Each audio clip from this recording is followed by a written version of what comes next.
So I'm kind of reaching into my backlog right now since I had to travel for 2 weeks, and while I've been gone, I have not been able to make any new videos. As such, I'll be talking about what decided to pop up just the day before I had to travel, the October Steam Next Fest. This was a rough one for me because I legitimately had one day to download and play as many demos as I could before traveling, otherwise I'd risk missing out on trying some interesting new games. And since there's quite a lot to go through, let's get the show rolling. Let's start off with a promising entry, AI Limit, developed by Sense Games, an anime Souls-like with a visual style that reminds me of Code Vein. Unlike Code Vein, however, this game skips the character creator in favor of a female protagonist called Arissa.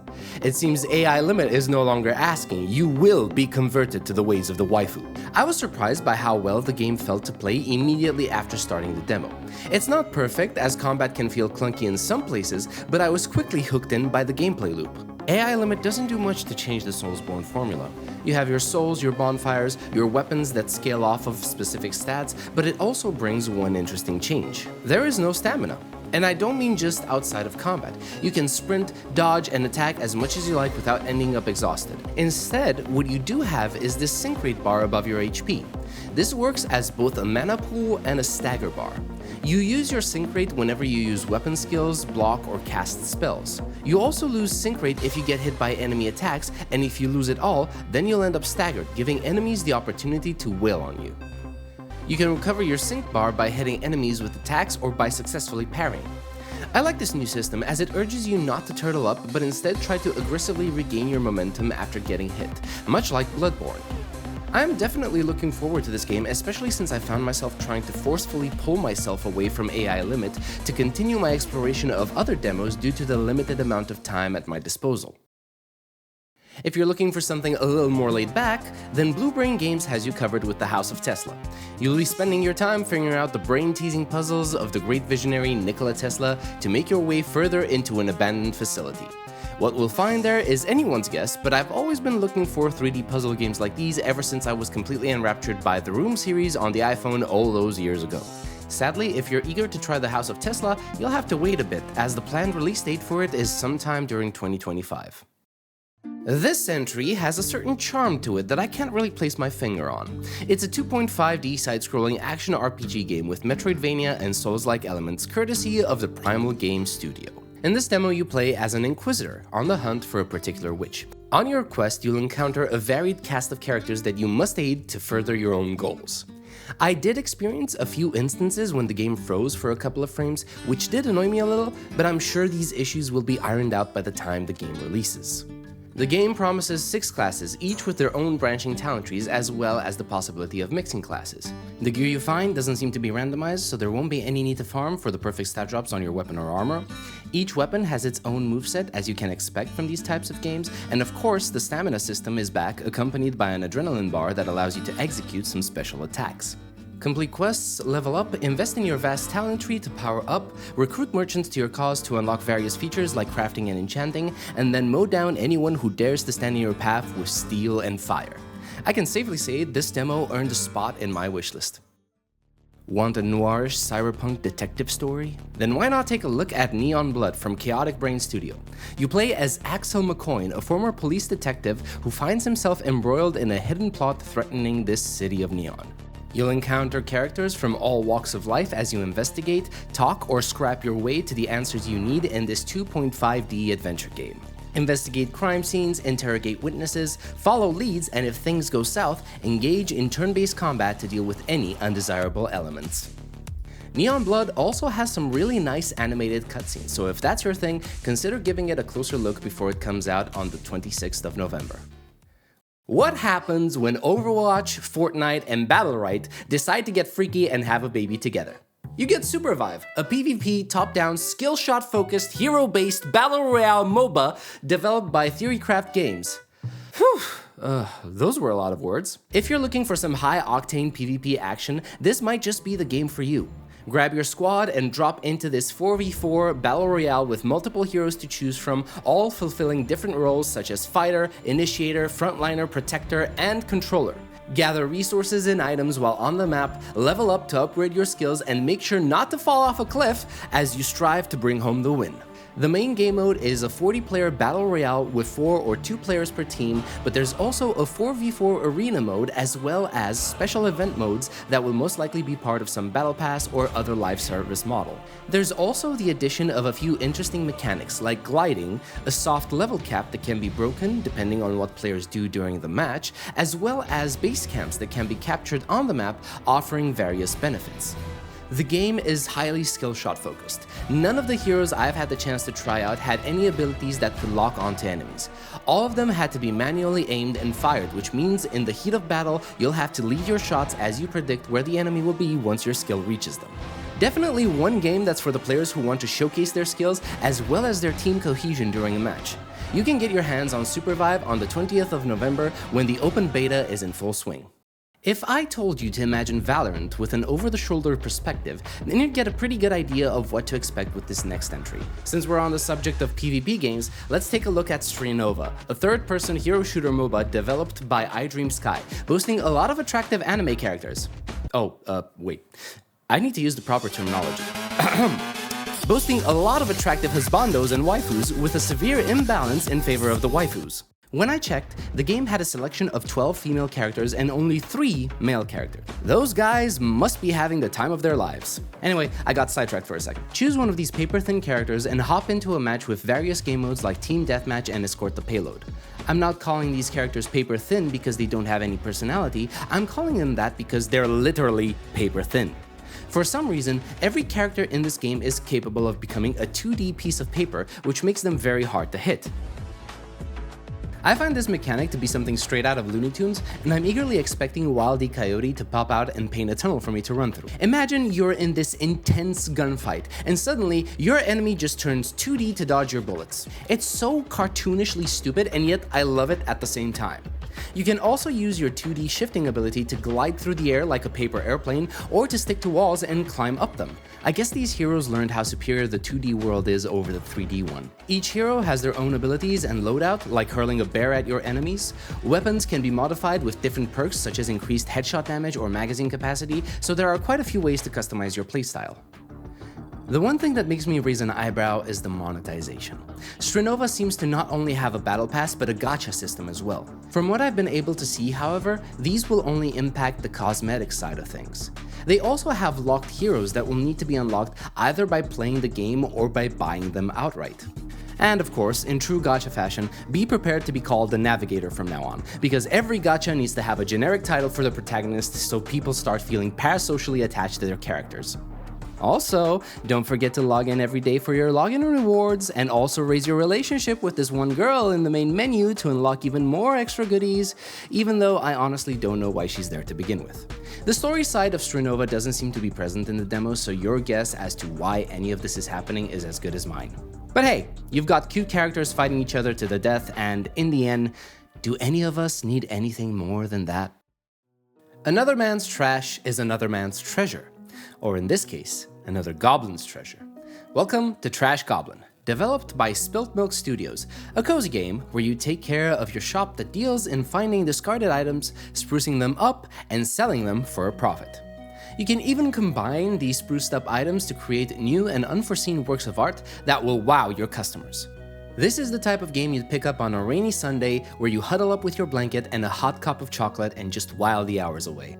If the demo's anything to go by, you'll have quite the cast of characters to interact with, ranging from human to non-human, while also touting some wholesome and quirky writing. The game was released in early access only just recently, so if this is something you're looking for, go right ahead and pick it up. Or wait for it to fully release, it's completely up to you. So, Silksong. We're still waiting for that, right?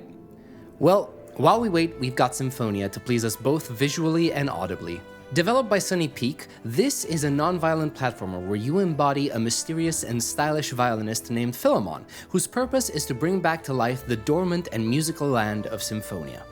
Using your bow and violin, traverse the world and bring the machinery back to life as you try to gather a new orchestra. This game oozes a fairy tale-like atmosphere. The bright colors of the handcrafted world reminds me of a time when someone would open up a pop-up storybook in front of me and my imagination would take over, completely immersing me into the story's world, while the game's soundtrack only serves to enhance the feeling of that sweet bygone era. If you're a fan of a charming platformer and classical music, Symphonia reaches out its hand to you and beckons you to begin the musical journey. Symphonia is slated to launch directly into your ear canal on the 5th of December 2024. What do you do when all your life you've been able to see strange phenomena take place? Figures that shouldn't be there passing through people and solid objects alike, among other inexplicable things. It shouldn't be possible, and yet, there they are, happening right before your eyes. As fortune would have it, you spy a flyer about a certain place that will take a look at any anomalies, including the one you're experiencing. The Urban Myth Dissolution Center. You play as Azami Fukurai, a girl that can see things of a supernatural nature in her everyday life. Drawn in by the promise of a cure, or at the very least advice, she visits the Urban Myth Dissolution Center. It is here that she encounters the center director, Ayumu Meguriya, who also shares Azami's special power of seeing the unseen. With a scheme that would make Tom Nook proud, the center director coerces Azami into joining the center as an investigator and is planning on using her powers as a way to get to the bottom of the various urban myths coming to life around town. This is an adventure game that will have you investigating scenes, sifting through social media posts, and gathering clues, all in an attempt to identify the type of supernatural occurrence that you've encountered and figure out how to deal with it. You'll be coming up with theories, cross-referencing them with evidence, and crossing out red herrings, all in the hopes of paying off the 10 million yen debt foisted upon you by Director Meguriya. At the very least, you'll not be working on this all alone. At your side, you'll have Jasmine, the center's on-site operative. She doesn't seem to be any older than Azami, but she has a suspiciously vast skill set for someone her age. But, even with Jasmine's help, you'd best be on your guard. Some of these urban myths can be more tangible and more deadly than you might normally expect. The Urban Myth Dissolution Center is not shy about showing off an absolutely beautiful pixel art aesthetic with lots of animated scenes that only serves to enhance the game's eerie Indiana atmosphere and pull you even further down the rabbit hole of dangerous myths coming to life. The game will be episodic in nature, where I assume that a single myth will take up the entirety of one episode. You can look forward to investigating the first episode, Eyes in the Darkness, on the 12th of February 2025. We all know that feeling of discovering a character we really like to the point of crowning them with the coveted title of waifu. We all know how much we wish we could be able to reach into the screen and pull them out into the real world with us. But have you ever thought about how they feel? What happens when they're the ones who pull you into their side of the screen? This is MiSide, or MiSide, developed by iHasto, a game in which you take care of your virtual waifu, Mita. You take care of her needs and grow your relationship with her. This little game goes on for a bit, that is, until one day, she has grown so affectionate towards you that she manages to find a way to bring you into her own world. At this point, while you find the whole situation rather odd, you take it easy and start living your blissful life together. Play games with each other, cooking together, and all the things anime couples love doing. And while you're clearly enjoying yourself to some extent, you can't help but think about the responsibilities, the life you left behind in the real world. So you ask to go back for a bit so you can take care of things. Mita is a bit disappointed to see you go, so in an attempt to console her, you spend a little more time with her. But even that has to come to an end at some point. However, this time around, Mita tries to avoid talking about letting you go. In fact, she tries everything she can to avoid the subject, but I'm sure that if we talk to her calmly, explain our situation, and promise to come back, I'm sure she'll be able to understand our predicament. Right? In case it wasn't obvious, Mita might not be all that interested in letting you leave, and it's not clear to what lengths she's willing to go to keep things the way they are. This game is tagged as psychological horror after all, so if and when you decide to take a dip into this game's story, keep in mind that Mita might not be as cute as she seems on the surface, and strange things might start happening around you. You'll be able to be together forever with Mita starting on the 10th of December. Just make sure to protect yourselves, alright? Last and by no means the least on the list, we have Windblown, developed by Motion Twin, the studio responsible for the universally acclaimed legendary roguelite Metroidvania that is Dead Cells. I'll be honest, when I initially decided to download the demo for Windblown, I wasn't fully sold on the game. A cute-looking roguelite where you control small animal warriors. It's okay, but nothing that caught my attention at first glance. Everything changed, however, when I heard the game's soundtrack. It was completely... Actually, no, you know what? Just listen to this.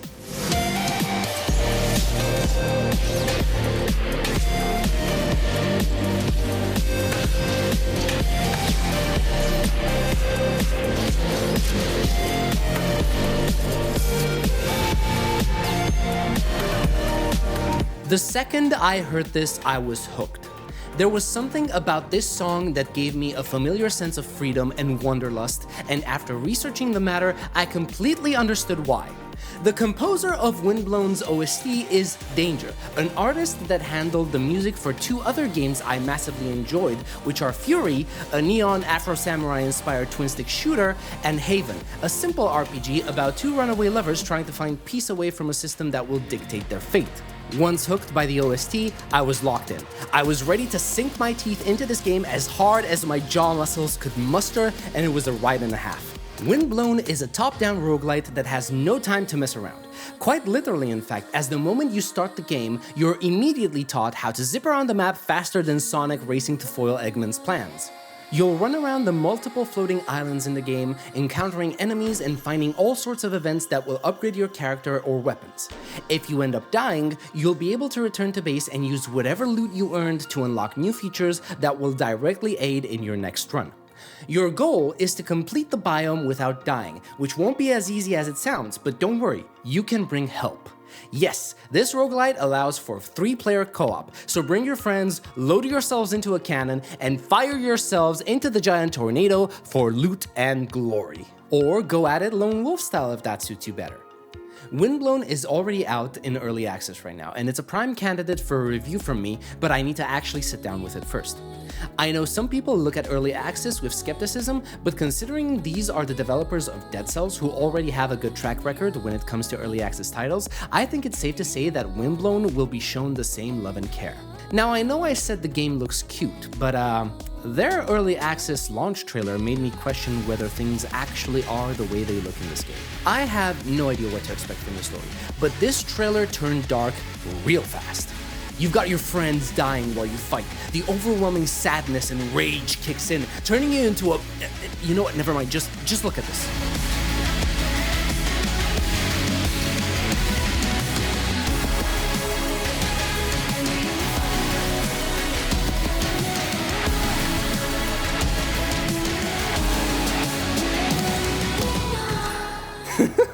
I am sorry, but cute animal warriors did not have to go this hard, and yet they did, and I am all here for it. I don't know about you, but the following months look to have a good amount of titles that I personally want to play for myself, all from different genres offering a variety of experiences. If this is what we have to look forward to in the near future, then I'm feeling very good about what to expect.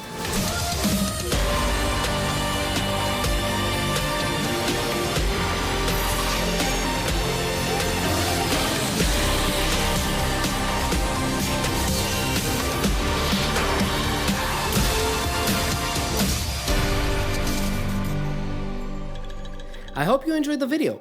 Let me know what caught your attention during the Steam Next Fest down below, and while you're down there, I'd appreciate you leaving a like and subbing if you've enjoyed my content. But that's going to be it for me. I'll see you in the next one. Until then, have a good one.